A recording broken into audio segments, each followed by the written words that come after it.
I'm going to show you what the IKEA effect is and how you can use it in your coaching business to get your clients better results, more excited because they're going to come up with ideas themselves, but they're actually not. And you will get more clients because everyone is happy. And when every client is happy, they're going to talk about your service. So let's get started. So if you're a good coach, you help your client by asking questions. So there are also some coaches who tell their clients what to do, but that's actually not coaching, that's consulting or just giving advice. So if you're a coach, you're actually someone who can ask very, very good questions because the client knows the answer. You just have to get it out of them. Sometimes it's hard to get your clients to do the things they have to do, but whenever they get to the solution and they understand what their problem is, they have to take action and have to do it. So this is past the point that you're asking questions and they know what the answers are and they know what to do. They know what their action steps are. What's the solution? So in this case, for at least in this video, is the IKEA effect. And you might think, what the is the IKEA effect? That sounds really weird. Yeah, it does. So the best way to motivate someone to do something is to make sure that they come up with it. I'll explain it using this. Imagine you go to IKEA and you go to IKEA. You find this really nice closet and you buy it and you get very, very excited because of it. And you get home, you unpack all your stuff and then you build it like together with your girlfriend or boyfriend or whatever. And you're probably going to get into a fight, but that's the best test if you have a partner to make IKEA closets. That you can even adjust the height, blah, blah, blah, all that stuff, blood, sweat, and tears, and 2, 3, 4 hours further, you have a great, nice closet. They've put a lot of effort in this, and you can also adjust these, I say like these planks, so you can put your stuff on it, you can adjust it, you could be creative with it, you can come up with some adjustments yourself. So, what that means is you've used your own creativity, it's yours, therefore it's valuable. So if someone thinks of something themselves, they create something in their perspective, they create something, they use their creativity to make something, it's more valuable. Because if you go to a friend's house and you find that they have the exact same closet, you won't like it as much. Like you might have it might have happened to you already. Probably, if you're like over 20, you probably have had this happen already. You go to a friend's house and you're like, oh shit, that's the same closet as I have. But you don't like it as much because you haven't, like, the planks are different, there are different things in it, and you haven't put all this attention in it and all this hard work in it, so you don't like it. And it's not your idea. It was you haven't used your creativity, so you won't like it as much. It's pretty weird, but it's exactly the same closet. So when people come up with or build something themselves, they value it more. So how can we use this in our coaching business? Finally, this question.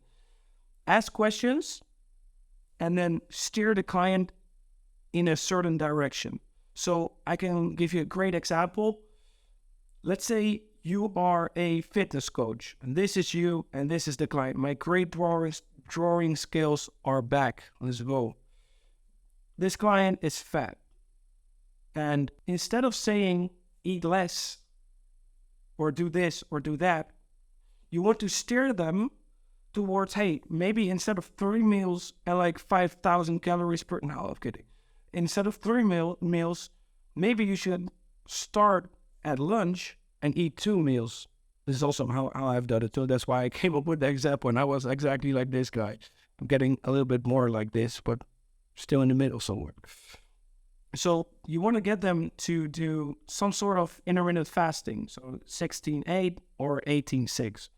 But you can tell them, well, you can, but they most likely won't take action on it because you're telling someone what to do. You have to plant the idea in their hand. So when they come up with the idea, they will value it more, and therefore they will stick to it and take action on it. So, but we tell people what to do.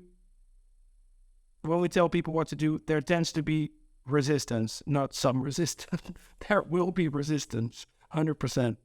You could tell them, what if you eat 2 meals instead of 3? And you can give them like a positive thing as well. So you will be able to eat more per meal as well. This could steer them towards intermittent fasting, where they start eating at 12 and have dinner at 6 or 7 p.m. At least here in the Netherlands, that's normal. And then when you say that, the client is going to be like, oh shit, oh my God, I have an idea. They lay out the idea to you, which it was your idea, but now they think it's their idea. They're going to take action on it. So we ask them questions to steer them into that intermittent fasting idea. So when they come up with the idea themselves, they will appreciate the plan a lot more and they will stick to it. They will stick to the plan.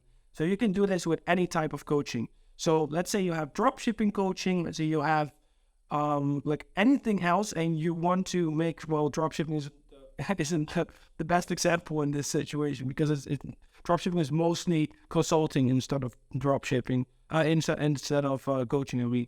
So let's say you're a mindset coach and someone says, I have a lot of limiting beliefs. Let's say someone has a limiting belief around money or something. I talk a lot about money. From a conversation with them, you could already tell that it has to do with their parents not having money and their parents, like in the past when they were a little kid, saying rich people are bad, all that stuff, they don't give enough, all that bullshit.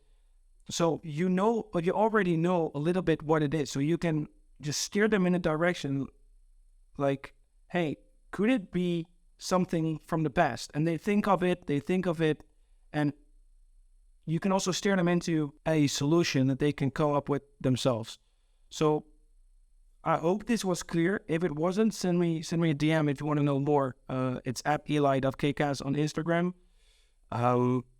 It was a little bit of a shorter, like smaller video. I didn't really explain a lot, but I hope I gave you some mindset shifts or some idea to implement this in your coaching business. If you own a coaching company that's doing over 10K a month or maybe just a little bit less, first link in the description to book a call with me. I'm a marketing consultant for coaching companies and for individual coaches. In the past 2 years, I've helped tens of coaching companies and individual coaches go to 6 and 7 figures from almost 0 or 5K a month, something like that, organically, so without spending any money on ads.